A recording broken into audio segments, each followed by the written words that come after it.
Me llamo Octavio Cerecero, y esta mañana desperté con los dedos helados y la cerradura gimiendo, como si la casa supiera antes que yo lo que venía. «Viejo, abre», dijo una voz que conocía desde cuna, pero que ahora me sonaba ajena. Ismael, mi propio hijo, estaba al otro lado con la urgencia de quien no pide, exige. Hace 3 días había vaciado mi refrigerador y mis alacenas, llevándose hasta el último peso que guardaba bajo el colchón para una emergencia. Hoy, por lo visto, la emergencia era la suya, no la mía. 40 años levantando paredes para que otros tuvieran techo y yo, a los 62, sosteniendo una taza vacía en una cocina saqueada. El hambre hace ruido, pero el miedo hace más. Antes de abrir, miré la foto de Rosario, mi difunta, y le pedí perdón por lo que iba a pasar.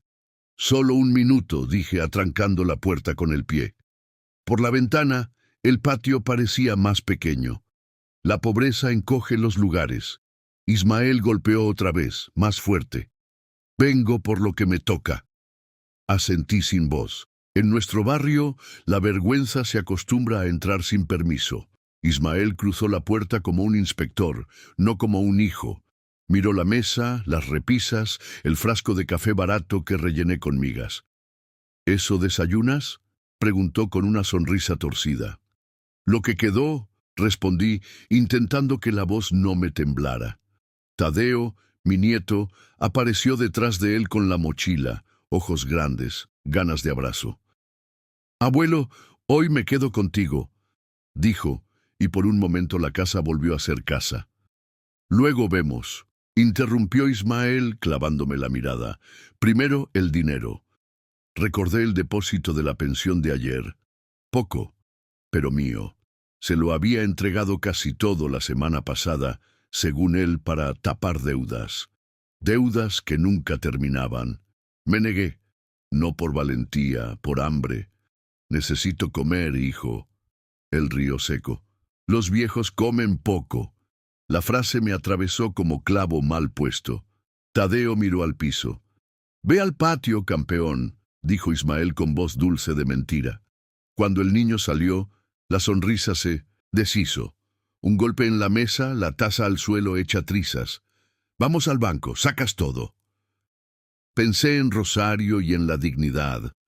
Las dos cosas pesan cuando uno las defiende solo.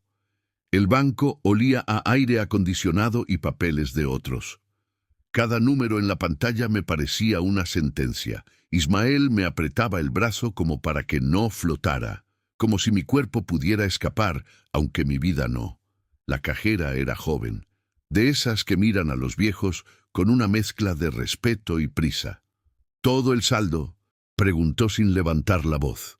Quise decir no, quise decir auxilio, quise decir soy padre antes que cliente, pero me vi en el reflejo del vidrio, un hombre encogido, con la dignidad pegada a la camisa.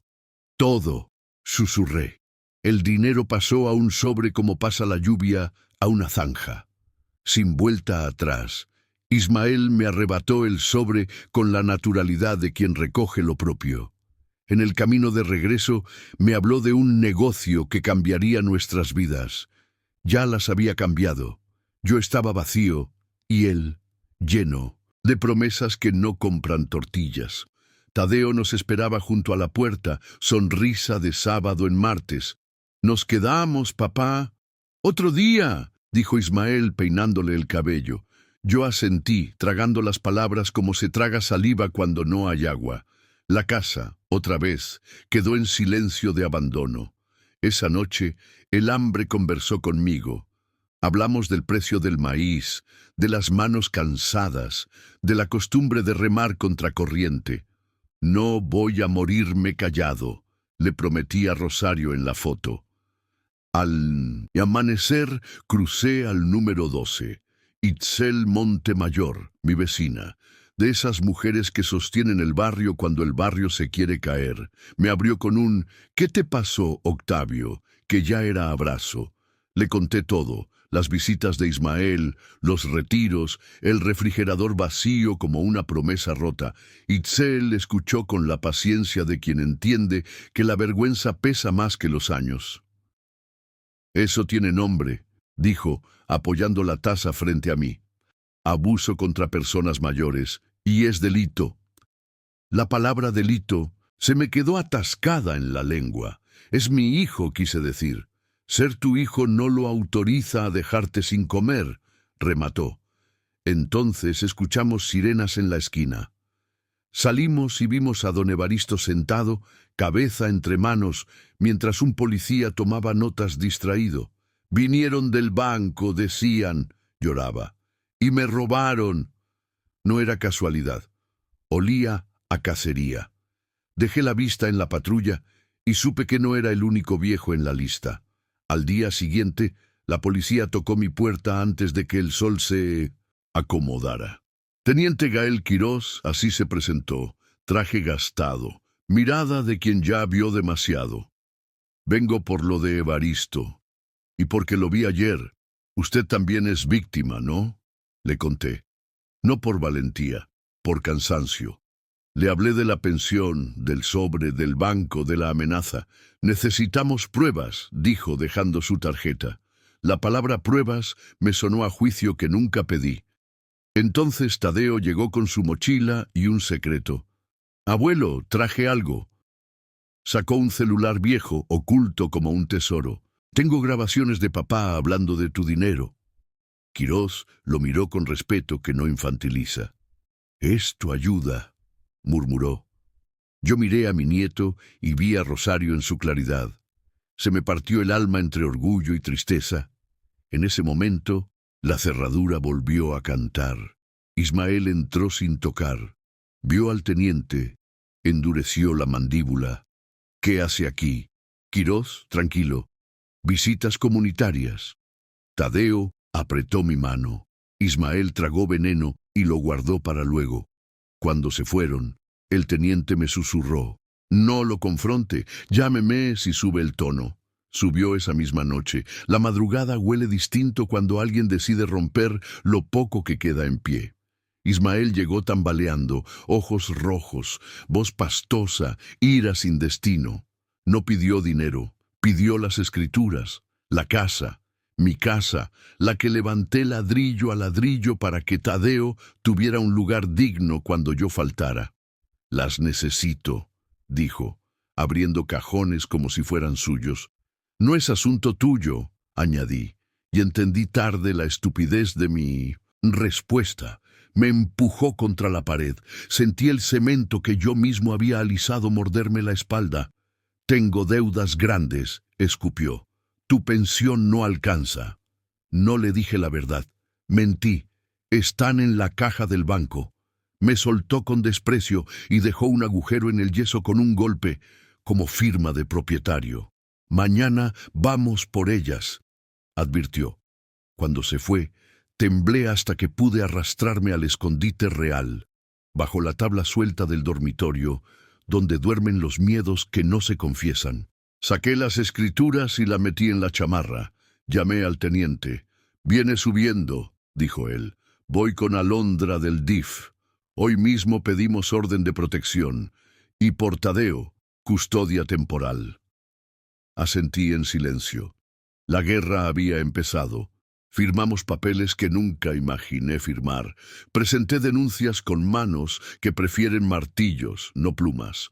Alondra, joven pero firme, me habló de rutas de apoyo, de medidas urgentes, de quejas que se escuchan cuando traen pruebas y moretones. El teniente asentía, atento como quien amarra un nudo. «Necesitamos hablar con Tadeo en un lugar seguro», propuse, con miedo a que el niño cargara una culpa que no le corresponde. La escuela resultó perfecta. «Día de los abuelos», dijeron. «Abuelo, yo sabía que esto podía pasar», confesó Tadeo, maduro como no debería. «Papá ya no es el mismo».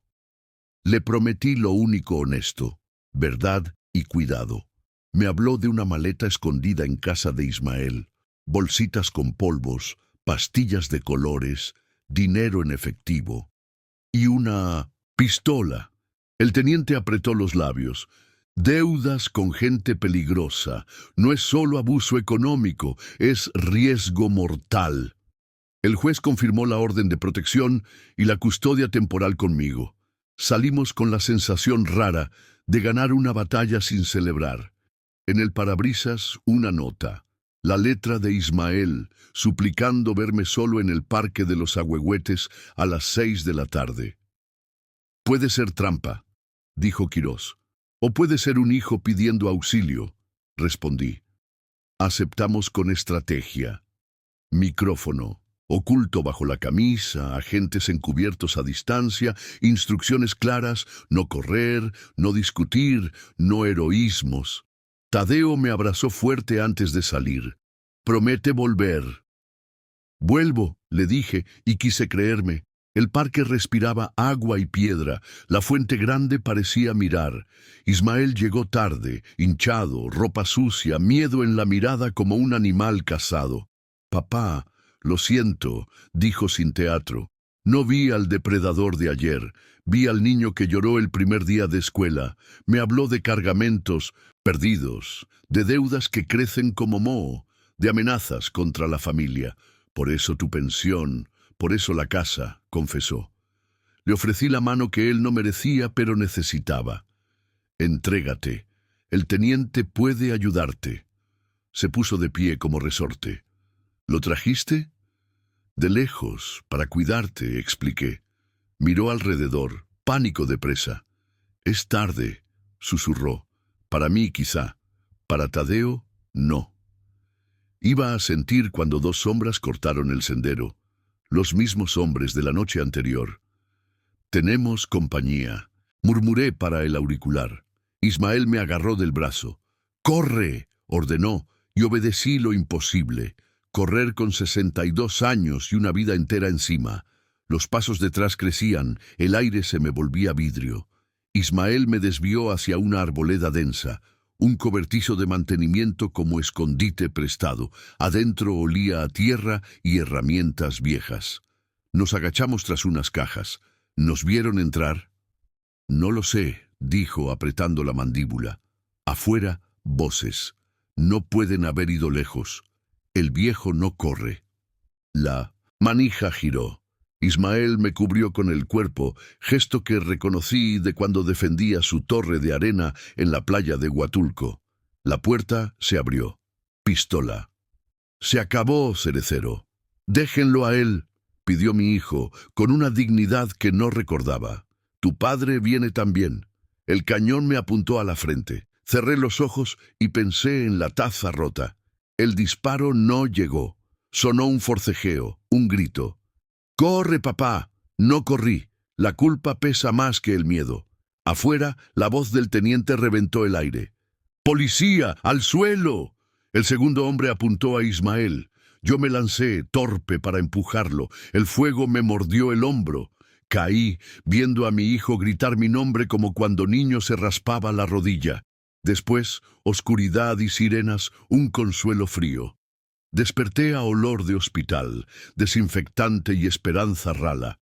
El hombro vendado latía como tambor viejo. Alondra estaba allí, con Tadeo dormido en una silla. El niño, incluso en sueños, fruncía el ceño como si aún cargara la noche en los hombros. El teniente llegó con pasos medidos. «Están vivos los dos», dijo, y el aire volvió.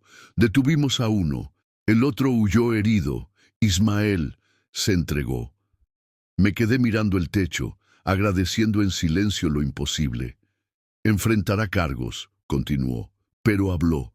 Dio nombres, rutas, la maleta, la pistola. Pidió protección. Dijo que lo siente. Tragué despacio. El perdón a veces es más pesado que la ira. ¿Y nosotros? Usted tiene orden de protección reforzada. Tadeo queda bajo su cuidado. El DIF apoyará con alimentos, asesoría, lo que necesiten, y hay programa de atención a agresores. Si el juez lo autoriza, Ismael entra. No es absolverlo, es no perderlo para siempre. Miré a mi nieto y supe la verdad más simple. Salvar a un hijo también es salvar a un nieto. Pedí ver a Ismael. «Mañana», dijo el teniente. «Hoy descanse. Ganó una batalla, don Octavio. La guerra la pelearemos juntos». Esa noche, con Tadeo respirando parejo a mi lado, repasé cada clavo de mi vida. Los años con Rosario, el primer techo que levanté con mis manos, el orgullo de ver a Ismael graduarse, la torcedura lenta que no supe leer. Hay dolores que llegan como tormenta y otros que se filtran como humedad. El abuso empezó con 20 pesos para el camión, siguió con un préstamo y terminó en la puerta que se abre sin tocar. Nadie te enseña a poner límites a quien amas. Alondra dice que el amor también firma fronteras y que llegar hasta aquí no me hace débil, me hace humano.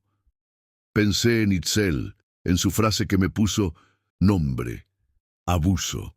Pensé en Evaristo, en tantos viejos que no salen en las noticias.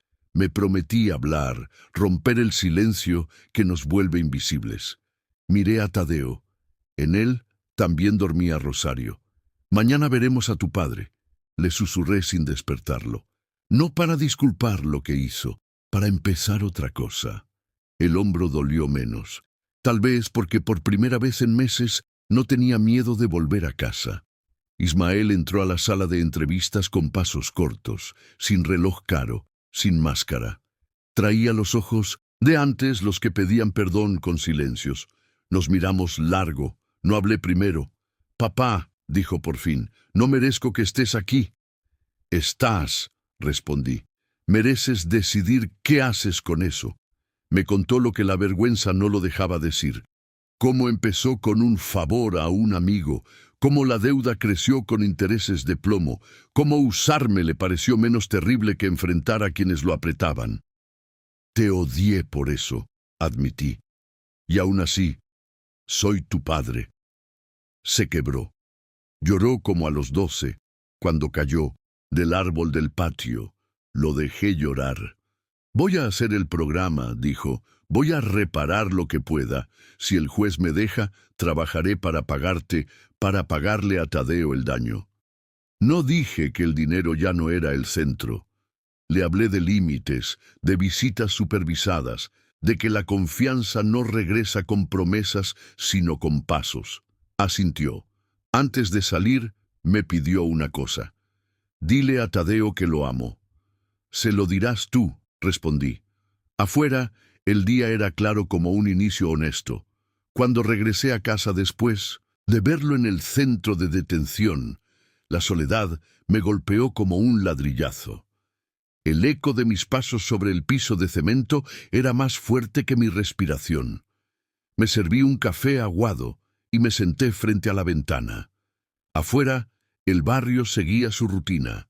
Niños jugando con pelotas desinfladas, señoras regando plantas en latas de pintura recicladas. Yo, en cambio, tenía la cabeza partida en dos. Por un lado, la rabia por lo que Ismael me había hecho. Por otro, la memoria de ese niño que corría descalzo detrás de un trompo. ¿Cómo reconciliar las dos imágenes? Pensé en Tadeo y en cómo se merecía una verdad clara, sin edulcorantes, pero cómo decirle que su padre, ese hombre que debía protegerlo, estaba detrás de barrotes por robarme a mí, su propio abuelo. Tomé aire profundo y anoté en un cuaderno lo que quería decirle.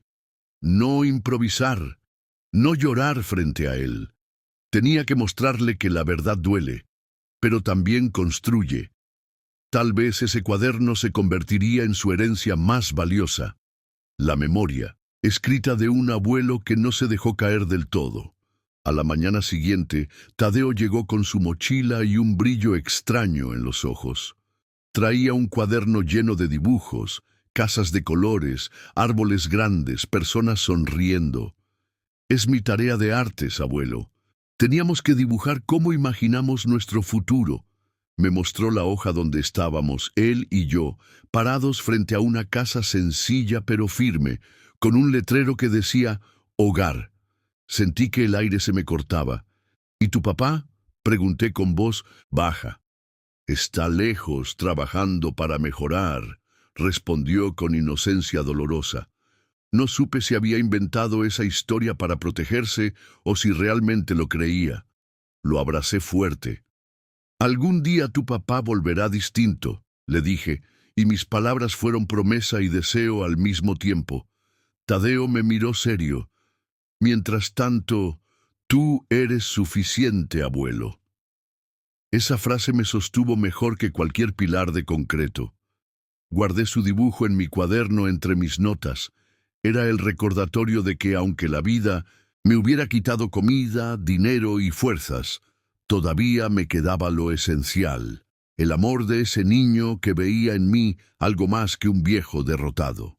Por la tarde, Itzel me trajo un plato de mole y tortillas recién hechas.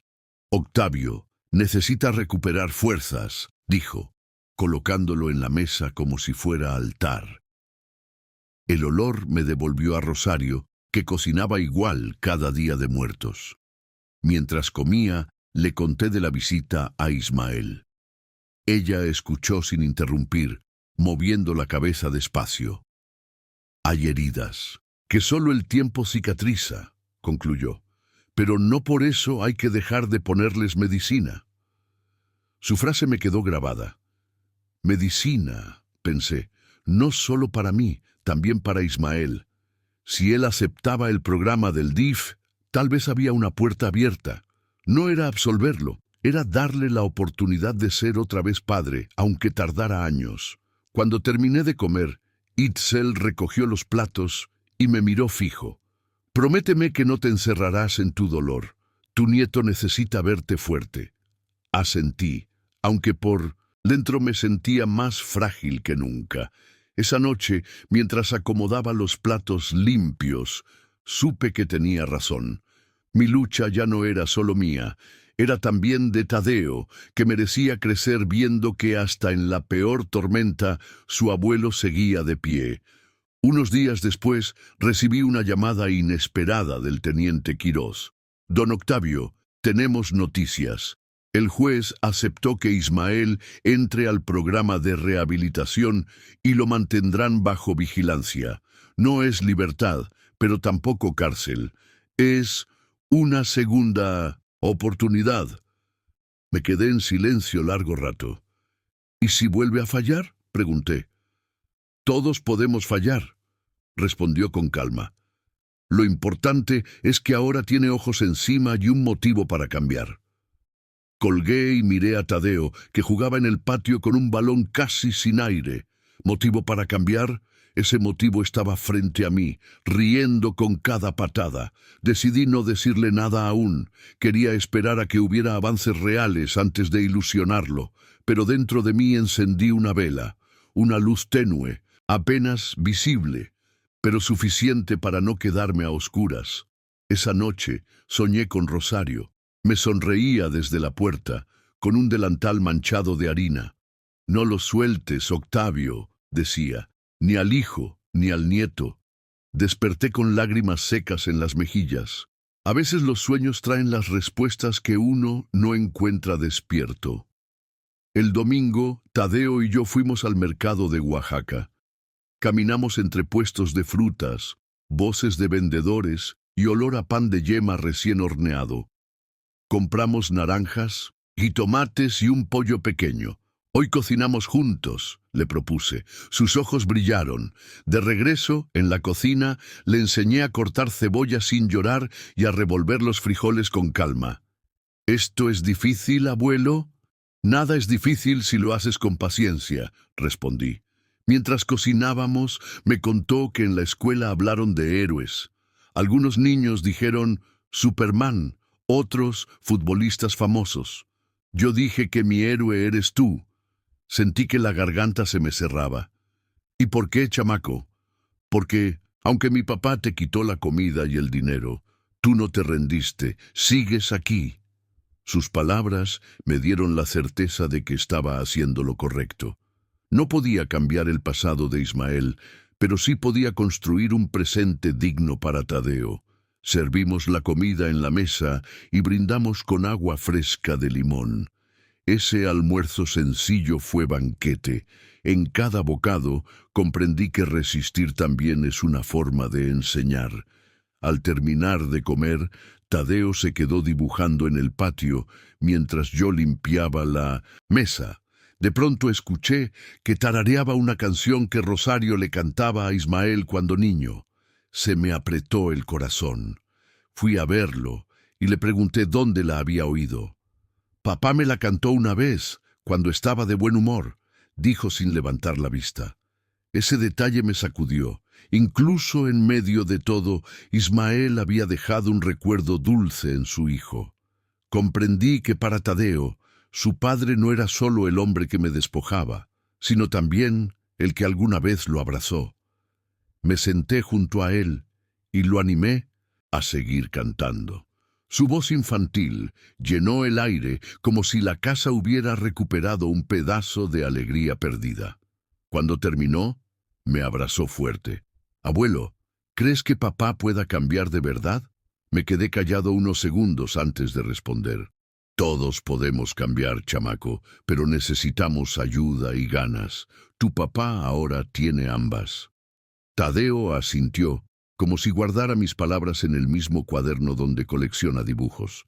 En ese instante entendí que el amor del niño sería la mejor brújula para la redención de Ismael. Unos días después, Itzel llegó con su sobrina a Alondra. Traían papeles y carpetas. «Octavio, necesitamos tu firma en este documento para que Tadeo quede oficialmente bajo tu cuidado mientras dure el proceso». Firmé sin titubear, aunque la pluma me pesaba como martillo. «Esto le dará estabilidad al niño», explicó Alondra. «Él no debe sentirse como pasajero en su propia vida». Tadeo escuchaba desde la puerta, serio como adulto pequeño. Cuando terminaron, corrió a abrazarme. «¿Significa que ahora vivo contigo de verdad, abuelo?». Sonreí y asentí. Sus ojos se iluminaron con una mezcla de alivio y emoción. Más tarde, cuando guardaba los papeles, pensé en Rosario. Ella habría estado orgullosa de vernos unidos, pero también dolida por la ruta que nos trajo hasta aquí. Esa noche, mientras Tadeo dormía, abrí el cuaderno donde escribía mis pensamientos y anoté. Hoy confirmé que la sangre no solo se hereda, se cuida. Al cerrar el cuaderno, sentí que, por primera vez en mucho tiempo, la casa dejaba de ser cárcel y se transformaba en refugio.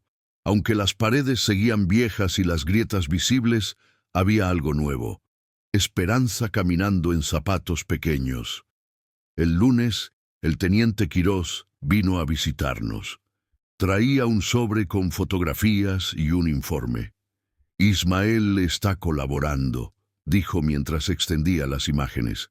En ellas se veía a mi hijo declarando, señalando documentos, entregando objetos a los oficiales. Esto nos ayuda a desmantelar parte de la red que lo tenía atrapado. Lo escuché en silencio, sintiendo alivio y miedo al mismo tiempo. «¿Y qué pasará con él?», pregunté. «El juez evaluará su cooperación. Podría reducir su condena si se mantiene firme en el programa». Asentí despacio. Tadeo, sentado junto a mí, observaba las fotos con mezcla de orgullo y confusión. Entonces, «¿Papá está ayudando a los buenos?», preguntó. «Así es», contestó el teniente. El niño sonrió débilmente. Después de que Quirós se fue, Tadeo me dijo algo que me perforó el alma. «Si papá ayuda, yo también quiero ayudarlo». Lo abracé. «Tu ayuda es quererlo, sin justificar lo malo, y recordarle lo bueno cuando lo olvide». Esa noche pensé que quizás la semilla de cambio de Ismael no estaba en los jueces ni en los policías, sino en esa mirada limpia de su hijo, una mirada que él tendría que aprender a merecer. Esa misma semana recibí una llamada del propio Ismael. Su voz sonaba quebrada, sin arrogancia. «Papá, me dieron permiso de hablar contigo unos minutos». Me quedé en silencio dejándolo seguir. «Quiero agradecerte por no soltarme, por seguir viniendo aunque te fallé tantas veces». Sentí un nudo en la garganta.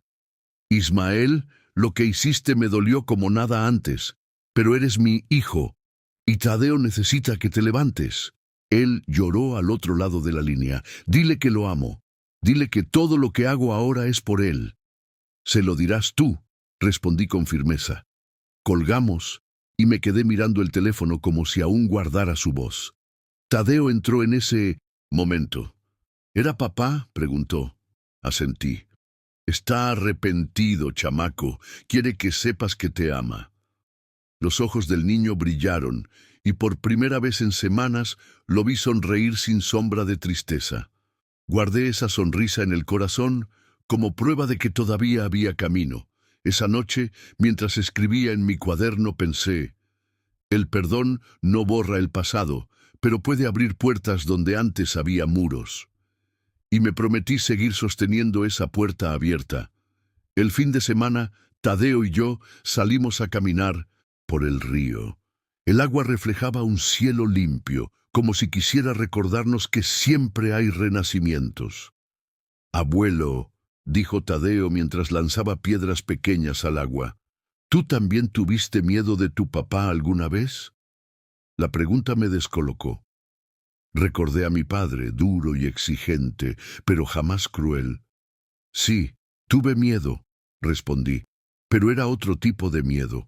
Miedo a no estar a la altura de lo que él esperaba. No miedo de que me quitara el pan de la boca. Tadeo asintió, pensativo. Yo quiero recordar a papá como en las canciones que me cantaba, no como cuando grita. Lo abracé. Y así será, chamaco, si él decide cambiar. Tú no tienes que cargar con lo malo, quédate con lo bueno. El niño sonrió débilmente y arrojó otra piedra al agua. El círculo que se formó me pareció un símbolo perfecto.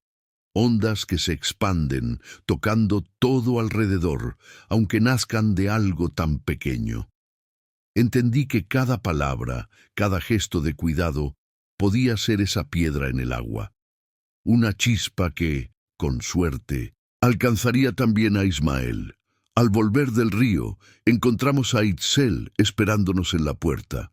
Traía un pastel de elote envuelto en servilletas. Para el nieto consentido, dijo sonriendo. Tadeo corrió a abrazarla, agradeciendo con esa alegría que desarma a cualquiera. Nos sentamos en la mesa, compartimos el pastel y platicamos de cosas simples, las fiestas del barrio, la música que ya no se escucha, los tiempos en que la calle era segura. Pero debajo de esas risas había un silencio más pesado.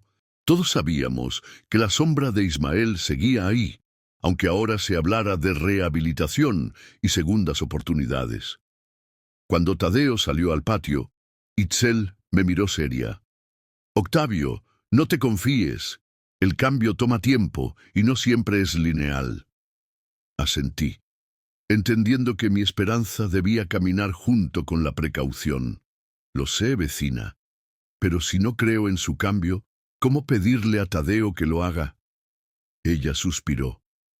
Solo no cargues con todo tú solo. Deja que la comunidad te sostenga.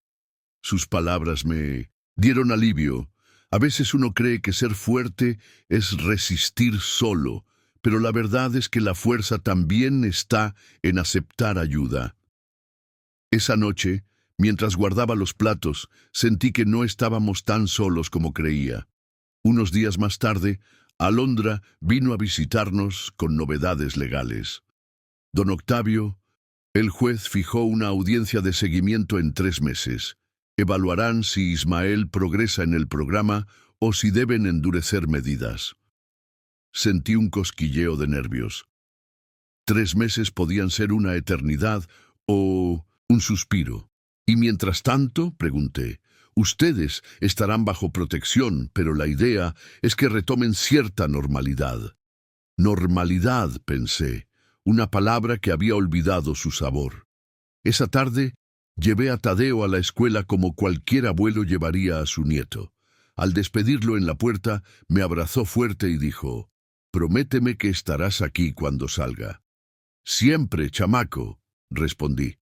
Verlo entrar con su mochila me dio la certeza de que estábamos construyendo algo distinto. Al regresar a casa, abrí las ventanas y dejé entrar el aire. El olor a polvo se mezcló con una brisa fresca. Puse frijoles al fuego y un radio viejo en la mesa. Sonó un bolero antiguo, y por un momento la cocina volvió a ser hogar. Me descubrí tarareando, algo que no hacía desde que Rosario se fue. Fue entonces cuando entendí. La normalidad no siempre significa olvidar lo malo, sino aprender a respirar de nuevo entre las ruinas. El siguiente fin de semana, Tadeo me pidió que lo llevara al panteón. Quería visitar la tumba de su abuela. Caminamos entre cruces oxidadas y flores marchitas hasta llegar a la lápida sencilla de Rosario. «Hola, abuela», dijo el niño con timidez, colocando una flor que recogió en el camino. «Estamos bien, aunque papá se porta mal. El abuelo me cuida mucho». Sus palabras me quebraron. Me arrodillé junto a él y recé en silencio, pidiéndole a Rosario fuerza para seguir. Luego, Tadeo me tomó de la mano. «¿Crees que ella nos escucha?» «Siempre», respondí con firmeza. «Los que amamos nunca se van del todo». El niño sonrió y apoyó la cabeza en mi hombro. Permanecimos ahí un rato, en silencio, dejando que el viento nos hablara. Al regresar, me sentí más ligero, como si Rosario hubiera puesto su mano en mi espalda para impulsarme. Esa noche, mientras escribía en mi cuaderno, anoté: «No estoy solo. Rosario sigue aquí, en cada paso, en cada abrazo de Tadeo». Y comprendí que la verdadera herencia que le dejaría a mi nieto no era la casa ni el dinero, sino la certeza de que la familia aún rota puede sanar. Una tarde cualquiera, mientras regábamos el pequeño huerto que Tadeo y yo habíamos empezado en el patio, el niño me sorprendió con una pregunta. «Abuelo, ¿qué vas a hacer cuando ya no tengas miedo?» Me quedé mirándolo, con la manguera en la mano y las gotas cayendo como lluvia menuda. «¿Quién dijo que algún día dejaré de tener miedo?» Él se encogió de hombros. «Pues yo pensaba que los héroes no tienen miedo». Sonreí y le revolví el cabello. «Los héroes también. No tiemblan, chamaco. La diferencia es que hacen lo correcto aunque tengan miedo». Sus ojos se iluminaron como si hubiera entendido un secreto. «Entonces, tú sí eres un héroe», concluyó. Me reí, aunque por dentro sentí el peso de esa palabra. ¿Héroe? Yo apenas sobrevivía. Sin embargo, me di cuenta de que para Tadeo resistir era heroísmo. Esa noche, cuando lo vi dormir, comprendí que la vida me estaba dando una misión más grande que la de un albañil o un padre. Ser el ejemplo de un abuelo que no se quiebra aunque la tormenta lo doble. Y esa misión, aunque me cansara, me daba una nueva razón para levantarme cada día. La vida empezó a encontrar un ritmo extraño pero constante. Las mañanas con Tadeo en la escuela, las tardes preparando comida sencilla, las noches escribiendo en mi cuaderno. Algunas veces me visitaban Alondra o el teniente Quirós para revisar nuestra seguridad. Otras veces, Itzel traía pan recién horneado. Poco a poco, la casa volvió a llenarse de voces, pero cada vez que escuchaba un golpe en la puerta, mi corazón se detenía. El recuerdo de Ismael irrumpiendo seguía fresco. Una tarde, mientras barría el patio, llegó una carta oficial. Era del tribunal. Ismael había solicitado una visita supervisada con Tadeo. Leí esas palabras varias veces, sintiendo un remolino en el estómago. ¿Era buena idea? ¿Estaba listo el niño? Esa noche se lo conté. «Papá quiere verte, pero con alguien presente».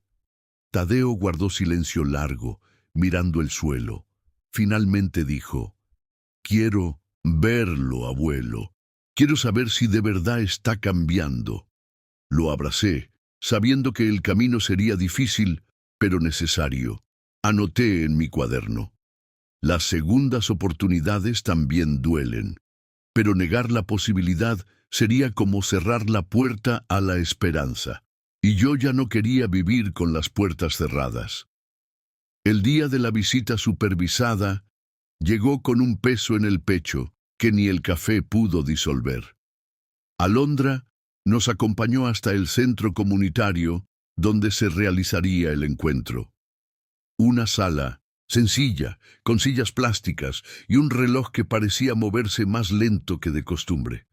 Tadeo apretaba mi mano con fuerza. Cuando Ismael entró, lo vi distinto. Ropa sencilla, cabello desordenado, pero sobre todo, sin la arrogancia que lo había definido tanto tiempo. Sus ojos buscaron a su hijo antes que a mí. «Hola, campeón», dijo con voz quebrada. Tadeo se quedó quieto unos segundos y luego lo abrazó, breve pero real. Yo observaba con una mezcla de alivio y temor. Alondra tomó notas, asegurándose de que el ambiente fuera seguro. La conversación fue torpe, llena de silencios incómodos. Ismael preguntaba por la escuela, Tadeo respondía con frases cortas. Pero cuando el niño mencionó que estábamos cultivando un huerto, Ismael sonrió de verdad. «¿Un huerto? Como el que tenía tu abuela». Esa chispa de memoria compartida iluminó el momento. Me di cuenta de que aún había hilos que podían tejerse, aunque estuvieran deshilachados. Al salir, Tadeo me dijo en voz baja, «Papá se ve distinto». Y esa pequeña esperanza valía oro. Esa noche, ya en casa, Tadeo no paraba de hablar de la visita. «¿Viste, abuelo? Papá se acordó de la abuela. Creo que quiere mejorar». Yo lo escuchaba, sonriendo con cuidado. No quería arrebatarle la ilusión, pero tampoco engañarlo. «Sí, chamaco, vi un esfuerzo, pero recuerda, cambiar no es de un día para otro». Él asintió con seriedad poco común para su edad. Luego sacó un dibujo nuevo. Él, yo e Ismael juntos en el patio, cuidando el huerto. «Es lo que quiero, abuelo. Que volvamos a ser familia». Sentí un nudo en la garganta. Rosario siempre decía que los niños sueñan con la familia como sueñan con dulces, sin pensar en imposibles. Guardé ese dibujo en mi cuaderno junto con los otros. Más tarde, mientras Tadeo dormía, abrí las escrituras de la casa y las sostuve entre mis manos. Era lo único material que tenía para heredar, pero comprendí que lo más valioso ya estaba en otra parte, en esas hojas pintadas con crayones, donde la esperanza cabía sin límites. Anoté en mi diario: «No sé si volveremos a ser tres bajo el mismo techo, pero al menos sé que Tadeo no ha perdido la fe en su padre». Los días siguientes transcurrieron con una calma engañosa. Cada mañana llevaba a Tadeo a la escuela, cada tarde cuidábamos el huerto, cada noche escribía en mi cuaderno. Pero mi mente no dejaba de dar vueltas a la imagen de Ismael. ¿Sería sincero su cambio o solo una actuación para obtener beneficios legales? Una tarde, mientras preparábamos agua fresca de Jamaica, el teniente Quirós llegó de sorpresa. «Don Octavio, hay buenas y malas noticias», comenzó. Lo invité a sentarse. «La buena, Ismael sigue cumpliendo el programa. Asiste a todas las sesiones y participa activamente». Tadeo sonrió al escuchar eso. «La mala, todavía hay hombres buscándolo. La red criminal no olvida tan fácil». Mi estómago se encogió. «¿Estamos en peligro?» «No inmediato», respondió el teniente, «pero deben mantenerse alertas». Tadeo bajó la mirada, apretando el vaso de agua. Lo abracé. «Estamos juntos, chamaco, y eso es lo que importa». Cuando el teniente se fue, escribí en mi cuaderno: «La esperanza y el miedo conviven en la misma mesa. Lo importante es no dejar que el miedo sea quien sirva los platos». Y decidí que mientras tuviera fuerzas, protegería a Tadeo con todo lo que me quedara. Una mañana de sábado, Tadeo me despertó temprano. «Abuelo, vamos al mercado a vender las naranjas del patio». Me sorprendió su iniciativa, pero acepté. Juntamos una canasta pequeña y fuimos a la plaza. Allí Entre vendedores de pan, flores y artesanías, el niño gritaba: «Naranjas dulces del huerto del abuelo». La gente se acercaba, algunos compraban por simpatía, otros por necesidad. Verlo tan orgulloso me llenó de energía. Con las pocas monedas que juntamos, Tadeo quiso comprarme un café. «Hoy te invito yo, abuelo», dijo con sonrisa traviesa. Me temblaron los ojos de emoción. Mientras bebía ese café sencillo, entendí que la vida también se reconstruye, con gestos pequeños. No necesitábamos riquezas para sentirnos plenos, solo la certeza de estar juntos y avanzar. Al volver a casa, Tadeo contó las monedas y dijo: «Esto es solo el comienzo. Un día tendremos mucho más». Lo abracé, sabiendo que su fe en el futuro era más valiosa que cualquier billete. Esa noche, al escribir en mi cuaderno, anoté: «Las semillas del huerto no solo dan frutos en la tierra, también en el corazón de un niño que cree en lo imposible». El lunes siguiente recibí una carta oficial. La abrí con manos temblorosas. Era una notificación del tribunal. Ismael tendría derecho a una segunda visita supervisada, esta vez con más tiempo. Mi corazón se aceleró. ¿Estaría listo Tadeo? ¿Estaba yo listo? Le mostré la carta. El niño la leyó en silencio y luego dijo: «Quiero ir, abuelo. Quiero darle otra oportunidad». Sus palabras me llenaron de orgullo y temor a la vez. Llamé a Alondra para coordinar la cita. Ella aceptó, pero advirtió: «Será importante observar cómo se comporta Ismael. No podemos permitir retrocesos». Esa noche, antes de dormir, Tadeo me preguntó: «¿Y si papá no cambia de verdad?». Lo abracé fuerte. «Entonces tú sabrás que hiciste lo correcto al darle la oportunidad. Nadie puede reprocharte eso». Se quedó pensativo unos segundos y luego sonrió débilmente. «Entonces iremos». Al apagar la luz, me quedé mirando el techo. La esperanza era como una cuerda floja. Se camina con equilibrio, pero siempre con riesgo de caer. Sin embargo, mientras Tadeo quisiera caminarla, yo estaría ahí para sostenerlo de la mano. El día de la segunda visita llegó cargado de tensión. Tadeo se vistió con su mejor camisa, la que guardaba para las presentaciones de la escuela. «Quiero que papá me vea bien», dijo con una determinación que me partió el alma. Al llegar al centro comunitario, la sala estaba más iluminada que la vez anterior. Ismael entró con pasos cautelosos, pero esta vez su mirada no esquivó la de su hijo. «Hola, Tadeo», dijo con un tono más firme. El niño lo abrazó un poco más largo que la vez pasada. Se sentaron frente a frente. Hablaron de la escuela, del huerto, de los amigos. Yo observaba, midiendo cada gesto. Alondra, con su libreta, tomaba notas discretas. De pronto, Tadeo sacó un dibujo de su mochila, los tres juntos en la cocina riendo. «Esto es lo que quiero», dijo con voz clara. Ismael lo miró largo rato, con lágrimas contenidas. «Haré todo para que algún día sea así», respondió. El silencio que siguió fue pesado, pero distinto. Ya no era vacío, sino promesa. Al salir, Tadeo me susurró: «Papá está cambiando de verdad». Yo asentí, aunque dentro de mí sabía que el camino apenas comenzaba. Esa noche, mientras cenábamos frijoles y tortillas, Tadeo no dejaba de hablar de su papá. «Dijo que quiere trabajar, abuelo. ¿Crees que lo logre?». Yo lo escuchaba con paciencia. «El trabajo dignifica, chamaco, pero también exige disciplina.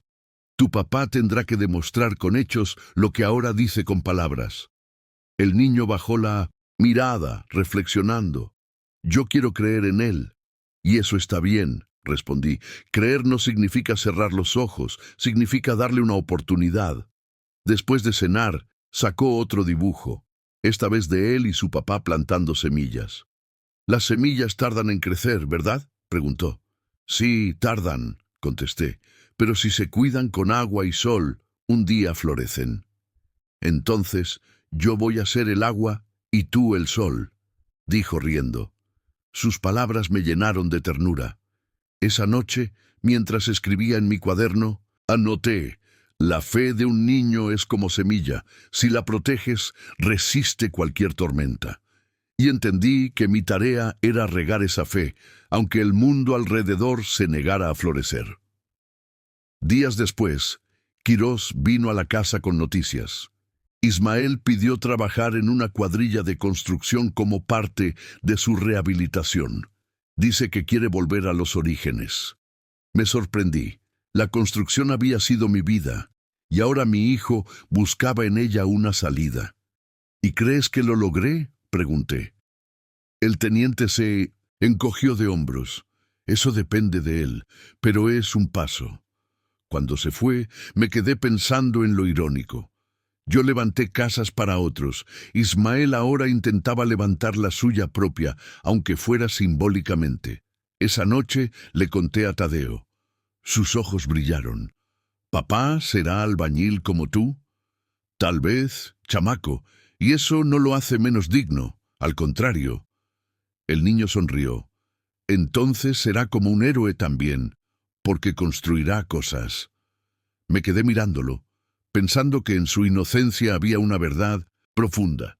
Construir es siempre un acto de esperanza. Al escribir en mi diario puse: quizás la redención empieza poniendo un ladrillo sobre otro, aunque las manos estén manchadas de errores. Y sentí que Rosario, desde donde estuviera, sonreía ante esa posibilidad. El sábado siguiente, Tadeo y yo fuimos a visitar a don Evaristo, el vecino que había sido estafado. Lo encontramos sentado en el patio, con la mirada perdida. Le llevamos pan y café. Gracias, Octavio, murmuró.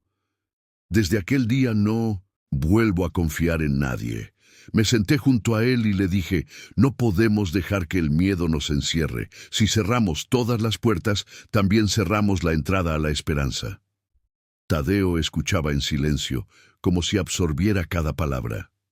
Después se acercó a Evaristo y le entregó un dibujo. Él y el viejo sonriendo bajo un árbol. Para que sepa que no está solo, dijo el niño. Los ojos de Evaristo se humedecieron. «¡Qué chamaco tan sabio!», respondió, acariciándole el cabello.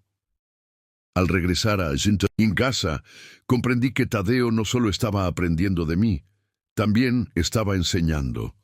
Su capacidad de dar luz en medio de la oscuridad era un recordatorio de que incluso los más pequeños pueden sostener el alma de los mayores. Esa noche anoté: el amor no se hereda, se cultiva, y mi nieto está sembrando más de lo que yo jamás imaginé. Esa tarde, mientras descansábamos en el patio, Tadeo me preguntó algo inesperado. «Abuelo, ¿tú perdonaste de verdad a papá?».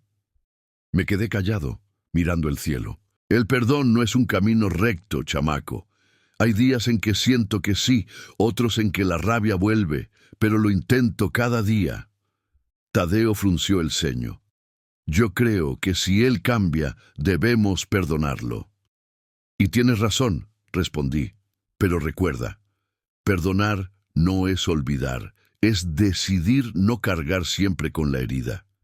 El niño asintió, pensativo. Luego dijo: entonces yo ya lo perdoné. Esa simple frase me estremeció. Me di cuenta de que mi nieto tenía el corazón más libre que el mío. Esa noche, mientras lo veía dormir, comprendí que el verdadero ejemplo no siempre lo da el abuelo al nieto. A veces es al revés. Escribí en mi cuaderno: el perdón de un niño es la lección más pura que puede recibir un adulto. Y me dormí con la certeza de que, aunque el camino fuera largo y difícil, ya teníamos la brújula correcta, la inocencia convertida en esperanza. Una mañana de domingo, mientras desayunábamos pan con café, sonó el teléfono. Era Alondra. «Don Octavio, buenas noticias. El juez aceptó que Ismael trabaje formalmente en la cuadrilla de construcción. Ya no está encerrado, pero sigue bajo supervisión». Sentí un alivio mezclado con temor. Eso significa que estará en la calle, pensé. ¿Y si recaía? ¿Y si los hombres que lo buscaban volvían? Colgué y miré a Tadeo. «Papá va a trabajar, chamaco», le dije. Sus ojos se iluminaron como faroles. «Entonces está cambiando de verdad», me abrazó con fuerza. Esa tarde fuimos al mercado y compramos semillas nuevas para el huerto, cilantro, jitomate y chiles. «Quiero que papá las vea crecer cuando venga», dijo Tadeo. Yo sonreí, aunque por dentro me preguntaba si Ismael llegaría a verlas florecer. Esa noche, al escribir en mi cuaderno, puse: «Las semillas no saben de errores ni culpas. Solo necesitan tierra, agua y tiempo. Ojalá el corazón de mi hijo funcione igual». Me dormí con esa esperanza, aunque el miedo seguía rondando como un perro sin dueño que no se va del patio. Unos días después, el teniente Quirós vino a visitarnos. Se sentó en la mesa con gesto serio. «Don Octavio, debo advertirle algo. Los hombres que buscaban a Ismael siguen activos. No sabemos si lo dejarán en paz tan fácilmente». Mi estómago se encogió. «¿Y nosotros?», pregunté. «Por ahora están seguros, pero deben ser cuidadosos. No abran la puerta a desconocidos y manténganse alerta». Tadeo escuchaba desde el pasillo, con los ojos muy abiertos. Me acerqué y lo abracé. «No tengas miedo, chamaco. Estamos juntos». Esa noche, mientras cenábamos, Tadeo me preguntó: «¿Y si vienen otra vez, abuelo?». Lo miré fijo y le respondí: «Entonces lucharemos, no solos, con la ayuda de quienes nos protegen». Vi cómo su rostro se relajaba un poco. Después de acostarlo, me quedé mirando por la ventana. El barrio parecía tranquilo, pero yo sabía que la calma podía romperse en cualquier momento. Escribí en mi cuaderno: «La amenaza no desaparece solo porque cerremos la puerta, pero el miedo tampoco manda cuando tenemos razones para resistir». Y mi razón tenía nombre y ojos grandes: Tadeo. El sábado siguiente fuimos al campo de fútbol del barrio. Tadeo quería jugar con sus amigos y yo lo acompañé con una silla plegable. Me senté bajo un árbol, mirando cómo corría detrás del balón con una energía que yo ya no tenía. En un momento se acercó un hombre mayor y se sentó a mi lado. «Usted es el papá de Ismael, ¿verdad?». Me tensé. «Sí, ¿por qué?». El hombre suspiró. «Lo conocí en la obra. Está trabajando duro. Dice que lo hace por su hijo y por usted». Sus palabras me sorprendieron. «¿De verdad?». «De verdad. No habla mucho, pero cuando lo hace se nota que está arrepentido». Me quedé en silencio mirando a Tadeo jugar. Sentí que un ladrillo se caía de la muralla que había construido alrededor de mi corazón. Cuando regresamos a casa, Tadeo me preguntó por qué sonreía. «Porque a veces las noticias buenas llegan sin que las busques», respondí. Esa noche en mi diario anoté: «Un padre nunca deja de esperar el regreso del hijo, y a veces las señales llegan en boca de un extraño». Dormí más tranquilo que de costumbre. La semana siguiente recibimos una visita inesperada. Era Ismael, acompañado por un supervisor del programa. Venía con casco de obra en la mano, las botas llenas de polvo. «Solo un rato, bajo supervisión», aclaró el hombre. Tadeo corrió a abrazar a su padre. Yo observaba con el corazón dividido. Ismael me miró con humildad.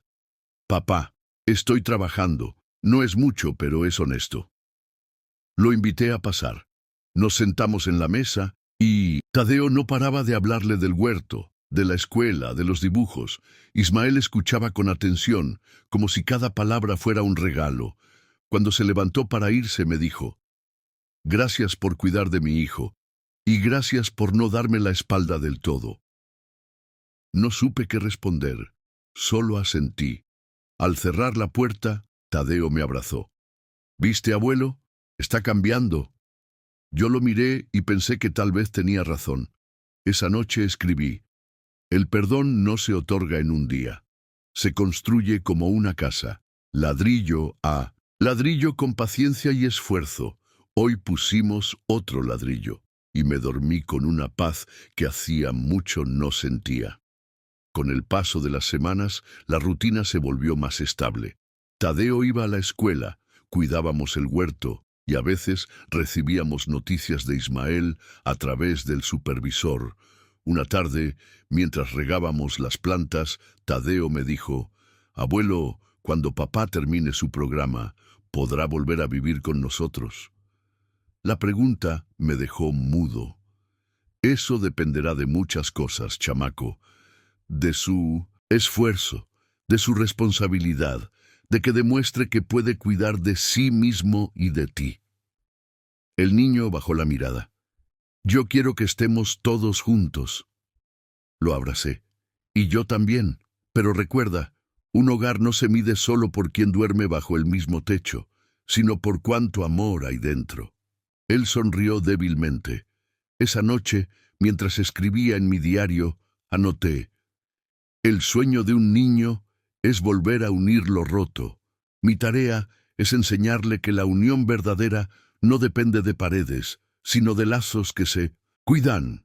Y comprendí que, aunque la familia nunca volviera a ser la misma, podíamos construir una nueva forma de estar juntos. Una forma que, con suerte, Tadeo recordaría con orgullo. Un viernes por la tarde, recibí otra llamada del teniente Quiroz. «Don Octavio, necesito verlo mañana en la delegación. Hay novedades sobre el caso de Ismael». Esa noche casi no dormí, temiendo lo peor. Al día siguiente, Tadeo y yo fuimos temprano. Quiroz nos recibió con gesto serio pero esperanzador. «Su hijo ha colaborado más de lo que esperábamos. Ha dado información clave sobre los hombres que lo presionaban. Gracias a eso, realizamos varias detenciones. Sentí que un peso enorme caía de mis hombros». «¿Y él?», pregunté. «Sigue en el programa con vigilancia. El juez lo considera un testigo valioso». Tadeo sonrió de oreja a oreja. «¿Ves, abuelo? Papá está ayudando de verdad». Lo abracé con lágrimas contenidas. Esa noche, al escribir en mi cuaderno puse: «El hijo que me quitó la comida y la pensión, ahora está devolviendo un poco de dignidad. La vida es extraña, pero aún puede sorprendernos». Dormí más tranquilo que en meses, sabiendo que el camino de Ismael, aunque incierto, al menos ya no iba en caída libre. Los días siguientes estuvieron llenos de una calma extraña. El barrio parecía menos hostil, las noches menos largas. Una tarde, mientras Tadeo hacía su tarea, me preguntó: «Abuelo, ¿crees que un día podamos cenar los tres juntos como familia?». Lo miré con ternura. «Eso dependerá de que tu papá termine lo que empezó, chamaco. No es imposible, pero tampoco rápido». El niño suspiró. «Yo espero ese día». Sus palabras me atravesaron.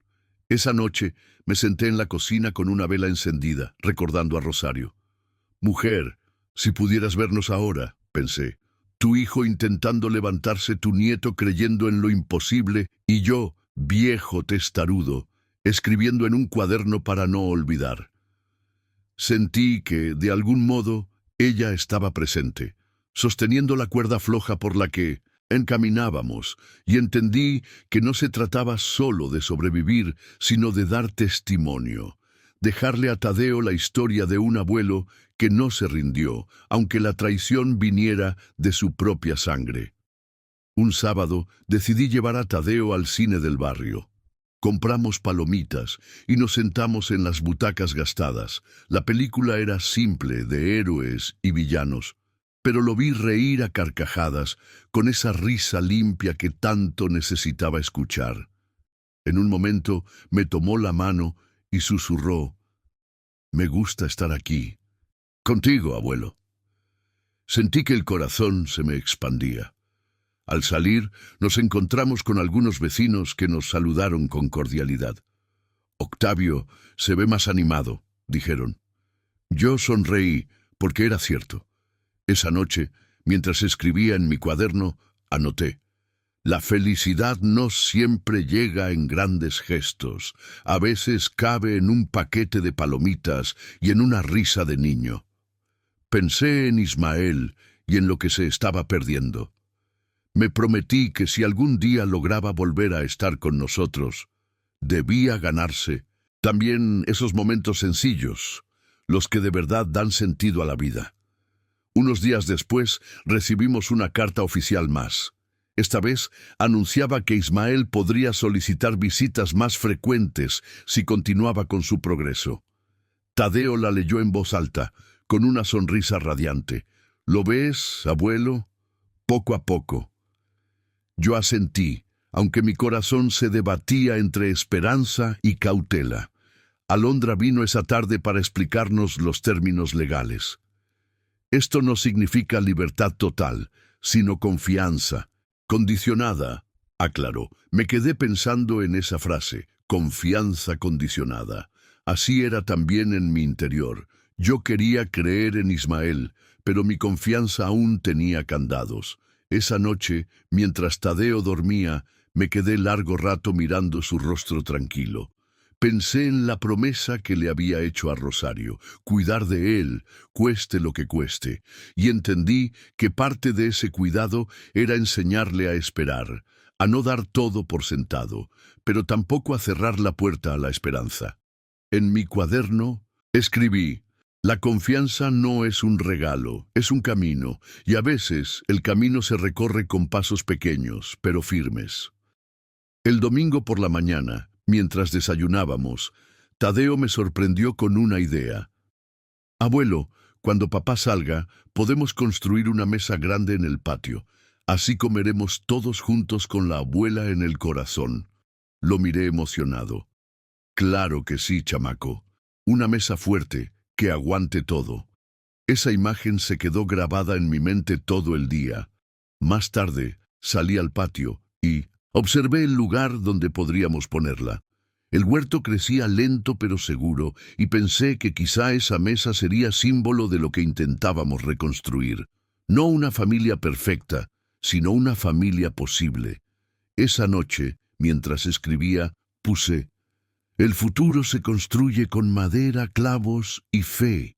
Y aunque la vida me haya quitado tanto, aún me queda la voluntad de levantar una mesa donde todos podamos sentarnos, incluso los que fallaron. Cerré el cuaderno con una sonrisa, porque, aunque todavía no lo sabía con certeza, algo dentro de mí me decía que ese día llegaría. La tercera visita con Ismael llegó antes de lo que imaginábamos. Esta vez se veía más firme, con las manos marcadas por el trabajo en la obra, como las mías hace años. Tadeo corrió a mostrarle las plantas del huerto. Mira, papá, ya crecieron las primeras ramas de jitomate. Ismael acarició la tierra con respeto, como si tocara un pedazo de memoria. Esto me recuerda a cuando yo era niño y ayudaba al abuelo, dijo, mirándome, con honestidad. Sentí un golpe de nostalgia y esperanza. Esa tarde hablamos más de lo habitual, no de dinero ni de problemas, sino de recuerdos. Rosario cantando, los juegos en el patio, los domingos de mole. Fue breve, pero real. Cuando se fue, Tadeo me susurró: papá ya no habla como antes. Habla como tú, abuelo, con calma. Y por primera vez en mucho tiempo, no sentí miedo en su voz, sino fe. Esa noche escribí en mi cuaderno: el cambio no es un milagro, es un esfuerzo. Y hoy mi hijo dio un paso más en ese esfuerzo. Pasaron las semanas y el barrio comenzó a mirarnos distinto. Ya no éramos la familia marcada solo por la desgracia, sino la que estaba intentando levantarse. Una tarde, mientras Tadeo jugaba en el patio, me senté con Itzel en la banqueta. Ella me miró y dijo: Octavio, tienes suerte. No todos reciben una segunda oportunidad para ellos y sus hijos. Pensé en eso largo rato. Sí, suerte, aunque disfrazada de dolor. Miré a Tadeo con su risa limpia, y comprendí que la vida me había quitado mucho, pero también me había dejado lo esencial. Esa noche, antes de dormir, Tadeo me preguntó, ¿crees que un día la gente deje de hablar mal de papá? Lo abracé. La gente siempre hablará, chamaco. Lo importante es que tú sepas la verdad, que tu papá se equivocó, pero también que intenta cambiar. El niño sonrió, tranquilo. En mi cuaderno escribí, la verdadera herencia que dejaré a Tadeo no son bienes ni tierras, sino la certeza de que hasta en la oscuridad más densa, siempre hay un camino hacia la luz. Hoy, mientras escribo estas últimas líneas en mi cuaderno, Tadeo duerme en la habitación contigua y el silencio de la casa ya no me pesa tanto. Pienso en Rosario, en lo que diría si viera a su nieto tan lleno de vida y a su hijo intentando recomponerse. Tal vez sonreiría y me diría que lo importante no es lo que perdimos, sino lo que aún cuidamos. Me miro en el espejo, un viejo de 62 años, con arrugas y manos gastadas, pero con un corazón que se niega a rendirse. Y entiendo que mi historia no es solo la de un padre traicionado, sino la de un abuelo que eligió luchar. Porque aunque mi propio hijo me dejó sin comida y me quitó mi pensión, también me enseñó que incluso desde la ruina se puede empezar de nuevo. Si estás escuchando esto, recuerda, nunca es tarde para levantarse, nunca es tarde para amar, nunca es tarde para creer, y mientras me quede aliento, seguiré construyendo, aunque sea con las manos temblorosas, un lugar donde Tadeo sepa que siempre habrá